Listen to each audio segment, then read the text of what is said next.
Hello students. So today we are going to discuss about the structure of water, right? Structure of water. As we all know, water is composed of two hydrogen molecules and one oxygen molecule. This we all know, right? So now, what about the structure? Like what about the arrangement of these atoms? So oxygen is placed in the center and the hydrogen atoms are bonded at an angle of 104.5 degree. Okay, so as it is visible from the diagram, the shape of the water is bent, or we can say V shape. Okay, is it tetrahedral? No, because tetrahedral में कई बार confusion होता है बच्चों को कि water tetrahedral होता है, but no, tetrahedral के लिए जो हम बॉन्ड एंगल चाहिए होता है दैट इज 109.5 डिग्री। ये कुछ कॉमन ऐसे एंगल्स है जो आपको टिप्स पे होने चाहिए बच्चों, तो ये आप याद रखेंगे। तो his about the structure of water, and mainly structure of water में आपको इतना ही पूछेगा। एंड हाँ, एक हम यहाँ पे एक्स्ट्रा पॉइंट ऐड कर सकते हैं, ऑक्सीजन के यहाँ पे दो लोन पेयर्स होते हैं, ये हमको सबको पता है, ठीक है। And here are the two hydrogen atom, इनके पास कोई लोन पेयर नहीं होता है। This part was very, the simplest part. Now comes, so here comes the next topic, like structure of water maximum सब पता होगा, that was very simple, like 9 10 से पढ़ते आ रहे हैं, right? So here comes the next topic, the properties of water. What is it? The properties of water. Like some of the properties you may know and some of you may not know, like, but I'll discuss every property in detail here. Okay. So first property जो हम जानते हैं कि सबसे पहले water दिमाग में आती है हमें, which is polarity. What is polarity? अब पोलैरिटी अगर हम देखें तो it is composed of polar, polar means charge develop हुआ होगा, चार्ज जैसा कुछ चीज यहाँ पे आएगा। So here we can see oxygen, this is hydrogen. Now oxygen is like electronegative in nature, more electronegative in nature than hydrogen, right? तो oxygen क्या करेगा, अपनी साइड इलेक्ट्रॉन डेंसिटी को खींच लेगा, राइट? एंड इस पे हम पार्शियल नेगेटिव चार्ज डेवलप हो जाएगा, एंड इसके कारण हमारे हाइड्रोजन पे पार्शियल पॉजिटिव चार्ज डेवलप हो जाएगा। And this electronegativity nature of the oxygen atom leads to the polarity of water. अच्छा, अगर हम देखें तो इस पोलैरिटी, इस प्रॉपर्टी का हम यूज कहाँ देखते हैं? तो मेनली पोलैरिटी का यूज यही है कि ये वेरियस टाइप्स ऑफ सोल्यूट्स इसमें डिसॉल्व कर लेता है अपने आप में। Various types of solutes dissolve in water, वो पोलैरिटी के कारण होते हैं। लाइक ये स्टेटमेंट आपने सुनी भी होगी, like water is a universal solvent, right? तो ये यूनिवर्सल सॉल्वेंट वाली प्रॉपर्टी कहाँ से आती है? पोलैरिटी से आती है। एंड दैट्स इट, इसमें ये इतना ही है। Next, now let's move to the next property of water,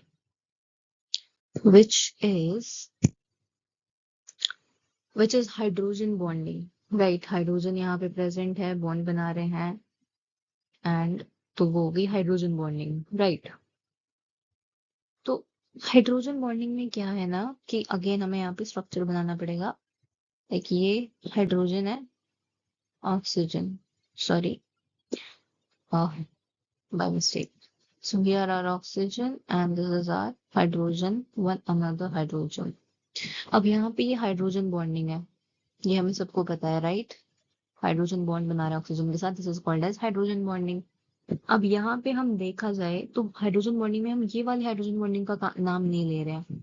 mainly हम जो हाइड्रोजन बॉन्डिंग यहाँ पे यूज करने के लिए एज अ प्रॉपर्टी जो हम ले रहे हैं, दैट इज कि जो वाटर मॉलिक्यूल, ये एक वाटर मॉलिक्यूल है, राइट?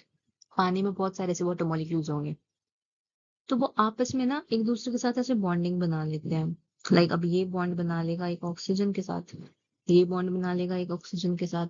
अब यहाँ पे भी ऐसे वाटर जुड़ा हुआ होगा, राइट? एंड यहाँ अगर हम देखें ऑक्सीजन पे, ए वाले ऑक्सीजन पे दो पोलर सॉरी दो लोन पेयर्स है, राइट? सो इन पे ये भी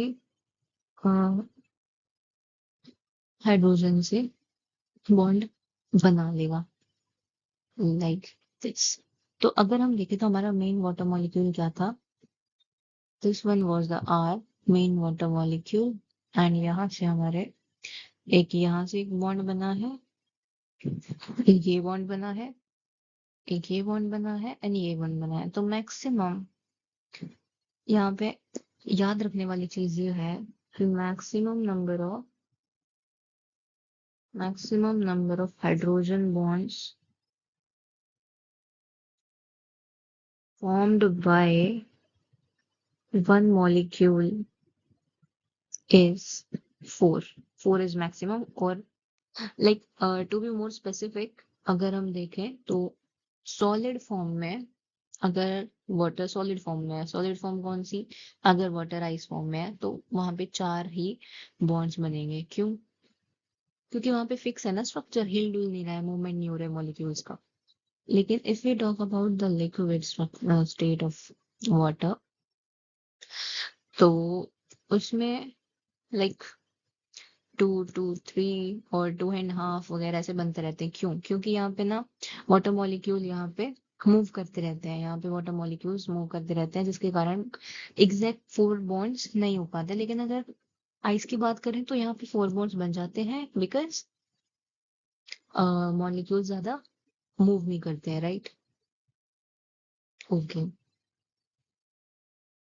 so our next property number 3 of water, which we will discuss here, is high specific